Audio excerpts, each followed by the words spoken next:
You have the floor. Minister. Thank you. Thank you, Mr. Speaker, sir. Thank you for giving me the opportunity to make this presentation. Address this afternoon on the Ministerial statement is just to highlight some of the major developments on the water system and also distribution relating to the provision of water through the work of the Water Authority of Fiji for the Central and Western Divisions.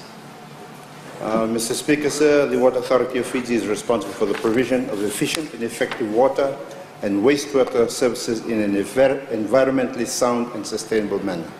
And like all the entities under the overall government umbrella, in its operations, Water Authority of Fiji is guided and led by government's goals under the 5- and 20-year national development plans. Yesterday, there were some comments, I think they might have been made by the Honorable Kula, casting aspersions on the Prime Minister's presidency of COP23 and asking what we are doing here in Fiji about climate change, what we are doing about climate change here at home. I want to know the House that all issues relating to all the SDGs, including climate change, are incorporated into our national development plans.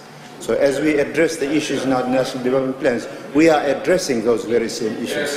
That is what the Prime Minister has made sure that we do, that we address it by addressing these things in our national development plans. So yes, the Prime Minister has been championing the issues of climate change globally. He has ensured, he has made sure that the world is much more aware of the issues that we, the small nations, face in relation to climate change, and he has walked the talk. He has made sure that we address the same at home.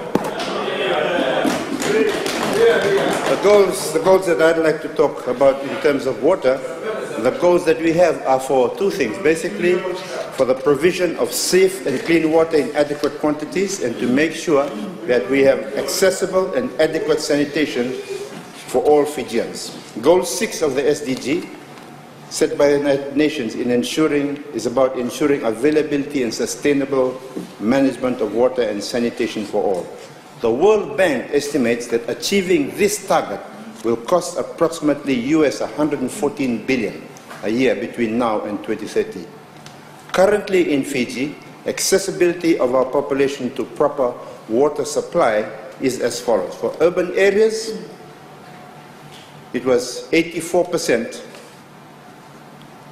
It is currently 84%. 84% of our population is accessible to good water, and just a few years ago, in 2016, the percentage was 70%. So it has risen from 70 to 84% in the space of a few years. For the rural areas, in 2016, we had 70% of our rural population having access to good water systems. Now it has gone up to 75%. Our target is to have 100% access to clean and safe water in the urban areas by 2021. As I said, we are now at 84%, so that's quite a substantive target that we have set for ourselves. And for the rural and maritime areas, we want to achieve 100% access by the year 2031. As I mentioned before, currently it's at 75%. The Water Authority of Fiji is the agency that we will count on to achieve these lofty and ambitious, but nevertheless very important targets. But we know that investment in water and sanitation is investment in health. And it is also investment in overall cost savings to government.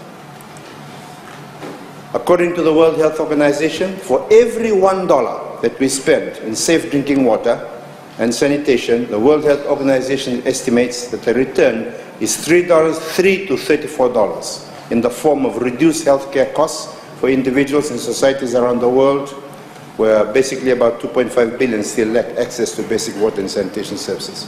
What this means is that for every new pipeline installed, or old pipeline replaced, or new wastewater system installed, there is an overall economic return to this country. These investments trigger new business developments, people build new homes, and ultimately targets to improve the living standards of all Fijians as a whole. Clean, accessible water for all is an essential part of life. However, there are of course challenges that we face in terms of access to fresh water. In addition, due to bad economics of poor infrastructure, thousands of people, including children, die every day from diseases associated with inadequate water supply, sanitation, and hygiene, not necessarily in Fiji, but around the world. Water scarcity is a challenge, poor water quality, inadequate sanitation, all of these things negatively impact food security, livelihood choices, and educational opportunities for poor families across the world. Currently, more than 2 billion people are living with the risk of reduced access to fresh water resources by 2050. And drought also affects some of the world's poorest countries, worsening hunger and malnutrition. In Fiji, we know that our drought periods are also becoming prolonged, and the impact of climate change is becoming a reality, and this is affecting the water levels in our catchment areas. Honourable Speaker, Water Authority of Fiji is responsible for providing access to quality drinking water and wastewater services to over 151,000 residential and non-residential metered customers residing largely in urban areas. Water Authority of Fiji's current water and wastewater network constitutes more than 4,792 kilometers of pipes. The authority is responsible for setting up water supply systems in rural schemes reaching over 300,000 people nationwide. The Water Authority supplies approximately 127,927 megaliters or million liters of treated water annually to homes and business nationwide. Maintaining this state asset is a challenge given that most of these pipes are old and inadequately sized.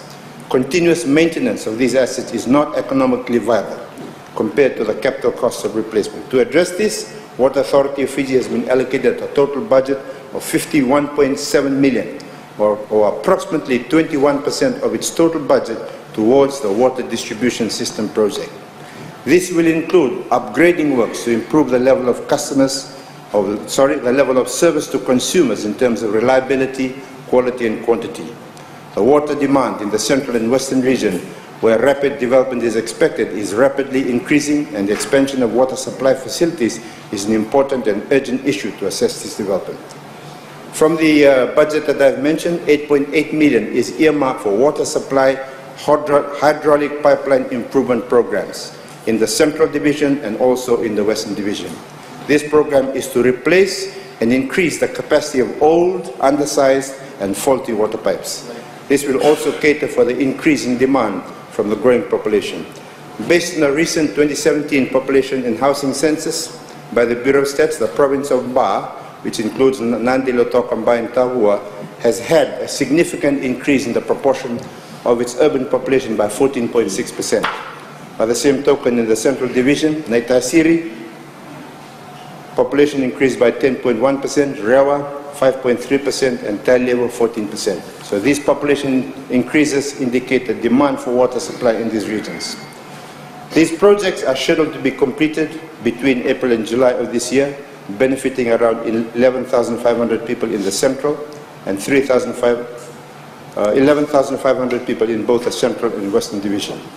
The hydraulic pipeline improvement works will be ongoing work for the Water Authority of Fiji in the next 3 to 5 years. This annual program will ensure that Fijians living in these areas receive consistent and reliable supply of clean and safe drinking water. Case study is the Aro Level Water Project outside Nandi, whereby a 75-year-old lady, Mrs. Vidyawati, a mother of 6, used to walk 30 minutes with a 20-liter gallon on her head to fetch water daily. This was a daily struggle over the last 10 years, but now she enjoys water supply in the comfort of her home. And we hope that can be a story for as many people as possible in Fiji. Honourable Speaker, the Vaturu Dam, the main water source of the Nandi and Lautoka area, was built in 1982. Over the years, there's been rapid growth in economic development and the rural-urban drift in the Nandi to Lautoka corridor, and consequently the demand for water supply has significantly increased. The planned Vaturu shutdown works in Nandi last weekend was a result of a major leakage on a high-pressure pipeline supplying raw water from Vaturu Dam to the Nangando water treatment plant. The repair works were completed in 12 hours, and normal water supply was restored within 24 hours. In preparation for this shutdown, our Water Authority customer service teams carried out an awareness campaign prior to the shutdown. This was carried out with businesses and residential customers to ensure that people prepared themselves accordingly. Water Authority has been working very hard to make people aware of any likely water problems that will arise through advertisements and even text messages. We all need to pay attention to such advice. During this shutdown, residential and business customers from Lautoka and Nandi rural areas were supplied with water through 17 water cutting trucks. 50 water tanks with storage capacity between 5,000 to 10,000 liters were stationed at strategic locations, hospitals, schools, businesses, hotels, and public places were prioritized during this period. 14,000 people were affected, but this repair work will ensure consistent and reliable water supply to all our customers. To conclude, Mr. Speaker, sir, in light of the above, Water Authority of Fiji has completed 4 water master plans for the 4 major systems, Suvarno, Sori, Nandi Lautoka, Singatoka, and Lambasa. These master plans run up to the year 2033, and government will need a total of 1.39 billion to fully upgrade and rehabilitate the water and wastewater infrastructure. So government, through Water Authority of Fiji, is currently working on other master plans for other water and wastewater systems to be completed this year. Before I sit down, Mr. Speaker, sir, I'd just like to address 2 issues that were brought up in the House that I think gives me an opportunity to address. The first was the issue that was addressed by the Honourable Honoré Chale in relation to removal of shipwrecks in Ono. I'd just like to inform the House that the Maritime Transport Act of 2013 authorizes the CEO of MSEF, or an authorized person, to try to address the issues of shipwrecks on reefs and so forth. MSEF has the authority where they will then work with the ship owner. There needs to be a formal notification made to MSEF so that they can do this. If the ship owner cannot remove the wreck, or the ship owner cannot be found, CEO MSEF will take possession and raise and remove or destroy the hazard. MSEF can also sell the wreck in order to recover the expenses in removing the same. And if the money earned from the sale is not enough to pay the whole expenses incurred to remove the wreck, then the balance can be recovered from the owner or master or person who is in command of the hazard. The other issue that I'd like to address very quickly is the issue that was raised by the Honourable Biman Prasad. He talked about the solar farm that was being, he asked a question whether it was being developed, the one in Gelaloa. I'd like to inform the House that the Gelaloa 5 megawatt solar project is progressing.